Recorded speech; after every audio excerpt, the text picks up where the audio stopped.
Hi my dear students. So I am here to recap the natural history of disease which includes also the levels of prevention and modes of intervention.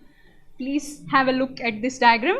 So natural history of the disease is the natural course of the disease which takes place if there is no intervention or no treatment given for the particular disease. So in the natural history of disease, there are two stages, period of pre-pathogenesis and period of pathogenesis. In the period of pre-pathogenesis, there is a disease process which is starting. Before the man is involved, there is an interaction between agent, host and environmental factors in an epidemiological triad. Bring agent and host together, which produces a disease provoking stimulus. Then what happens? From the pre-pathogenesis stage, naturally the disease, when it is not intervened, it will enter into the period of pathogenesis. It has two more phases, stage of early pathogenesis, stage of late pathogenesis. In the period of pathogenesis, this is the this is the stage of natural history of the disease which happens in man. So in the human host, there is an interaction of host and stimulus which is going to create a host reaction.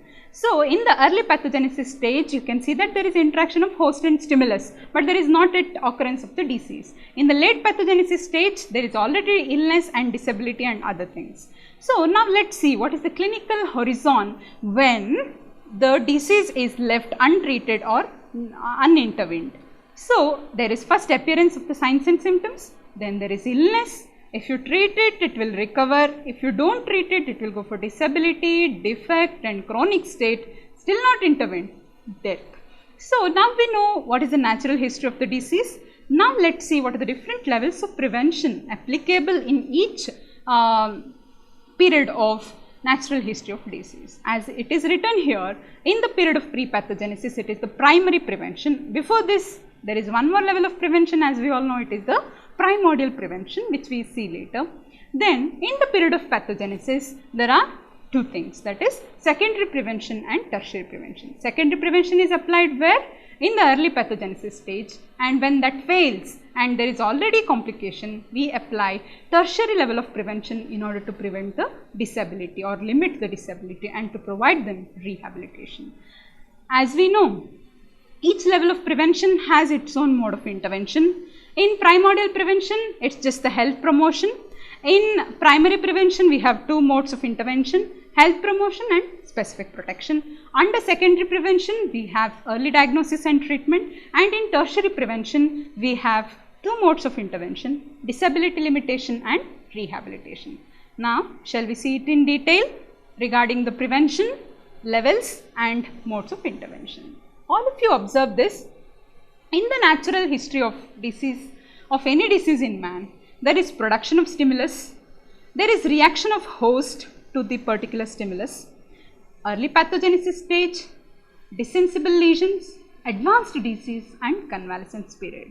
So this is the early pathogenesis stage, this is the late pathogenesis stage. This is the period of pre-pathogenesis. This all put together, early pathogenesis and late pathogenesis, put together is the period of pathogenesis. Now let's see what is primordial prevention, which is not shown here. It is applied before the emergence or development of the risk factor. That is, avoid smoking to avoid lung cancer, to see to it that you don't get lung cancer. How do you bring about health promotion? There are a few ways which are listed here, summarized. Health education. You have to give health education regarding the disease to the individual and also to the community. Then, good standard of nutrition. Many diseases can be prevented if you take the nutritional intervention. Then, personality development or lifestyle changes. Then, marriage counseling. This is applicable for genetic diseases. Then, there are few more like lifestyle changes, avoiding sedentary lifestyle, doing physical activity, all those come under health promotion measures. So basically there are four things: health education, then there is nutritional intervention, environmental modification, lifestyle and behavioral changes, which are listed under modes of intervention under the health promotion measure. So, these modes of intervention can be used to bring about primordial prevention. Now, let us see how do we bring about primary prevention. As you can see in this diagram, where does the primary prevention apply to? Interaction of the epidemiological triad, agent, host and environmental factors of epidemiological triad. Interaction of this is hampered there. So, which stage of natural history of disease is this? Period of pre-pathogenesis. So, as we can see here, primary prevention is brought about by two modes of intervention, health promotion and specific protection. What is actually primary prevention is? There is risk factor, but disease is yet to develop. You are going to hamper the development of the disease by taking care of the risk factor. That is nothing but primary prevention. So, again, all health promotion measures which were applicable for primordial prevention holds good for primary prevention as well. Specific protection measures, for example, specific immunization. Example, you can give example of MMR vaccine to prevent 3 important specific diseases like measles, mumps and rubella. Oral polio vaccine, IPV vaccine to prevent polio. DPT vaccine to prevent diphtheria, pertussis and tetanus. Pentavac vaccine which prevents 5 killer diseases. BCG vaccine to prevent tuberculosis. So, like this you can go on listing the specific immunization measures which can be used as a specific protection measures. Personal hygiene, we take care of personal hygiene, it is a protective measure. Environmental sanitation, you take care of the sanitation in the community. You see to it that food, flies, fomites, fingers and feces, these 5 F's are taken care properly. Nothing but the sanitation barrier is good. You can consider this as a specific protection measure against what? Few of the gastrointestinal diseases like typhoid fever, paratyphoid fever or acute gastroenteritis, etc.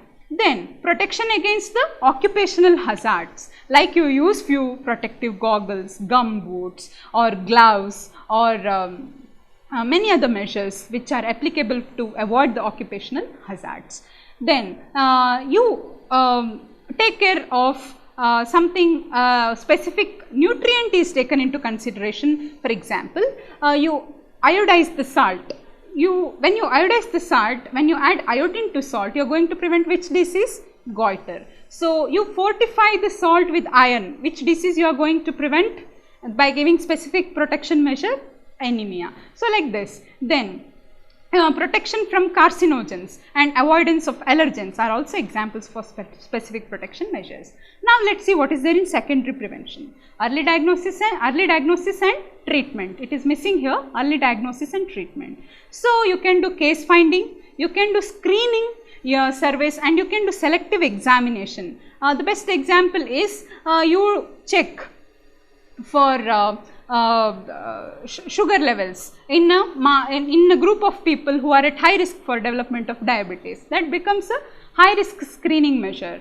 Like this, you can do various testing. Then it is not just enough if you do early diagnosis. What else you should do? You should do treatment for that. Okay. So, early diagnosis and treatment comes under which level of prevention? Secondary level. What are you going to do here? There is already development of the disease, but you are going to limit the disability and you are going to see to it that there is no further development of complication. To which stage of natural history of disease does it apply to? Early pathogenesis phase under period of pathogenesis. Lastly, we have tertiary prevention, where there are 2 modes of intervention, disability limitation and rehabilitation. Disability limitation, how can it be brought about? By providing adequate treatment. It is not just enough if you label the person as TB. It is not just enough if you start the treatment, but you should ensure that you give him adequate treatment for adequate period of time. Then to prevent the further complications and sequelae, you should take care of it. And then provision of facilities to prevent the disability and to prevent the death, all comes under disability limitation. What is rehabilitation? It is provision of hospitals and community facilities. There is a special rehabilitation technique like community based rehabilitation. It is like you are getting the people who are in the side stream to mainstream. Okay. Then education of public and industry to try to utilize them, and full employment as much as possible.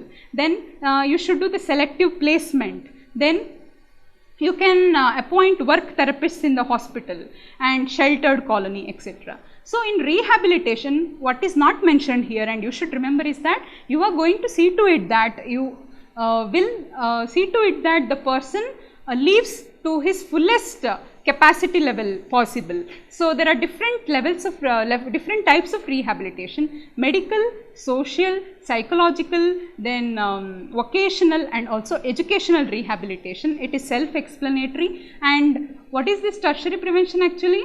There is disease along with complication. So, you are going to limit the disability and you are going to rehabilitate them. That is nothing but tertiary limitation. So, a quick recap: natural history of disease has two things: pre-pathogenesis stage, pathogenesis stage. Under pathogenesis you have two more phases: early pathogenesis, late pathogenesis. Then you have 4 levels of prevention: primordial, that is before the appearance of the risk factor; primary, after the appearance of the risk factor but before the appearance of the disease; secondary, after the appearance of the disease but before the appearance of the complication; tertiary, after the appearance of the complication in order to limit the disability and to provide them rehabilitation. What are the different modes of intervention applicable for each level of prevention?